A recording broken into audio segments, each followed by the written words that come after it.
केन्द्रापड़ा जिला पाटकुरा थाना अंतर्गत रामचंद्रपुर ग्रामर जैनिक महिला घरे देह बेपार चलुवा नहीं पाटकुरा पुलिस विशेष सूत्र खबर पाई घटनास्थल में तत्क्षणात एसआई दीप्तिमयी राउत सुभाष चंद्र दास रेवती परिडा नेतृत्व में एक पुलिस टीम घटनास्थल में पहुंची यापर 3 जन देहजीवी को उठाई आनी बेले घटनास्थल ग्राहक मैंने फेरार हो जाते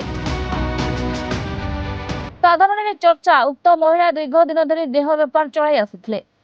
तेज जैनिक देहजीवी ग्राहक पड़ोशी घरे पशि विभिन्न अश्लील भाषा गाड़ीगुलज करने सहित मारधर करते जहां देखि स्थानीय लोके पुलिस को संपूर्ण तथ्य जणाइଥିଲେ।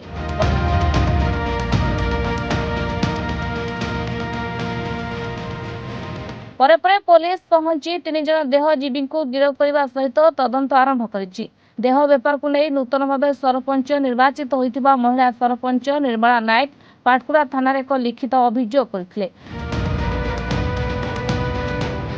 पाटकुरारू सत्यरंजन पंडा रिपोर्ट, महाभारत लाइव।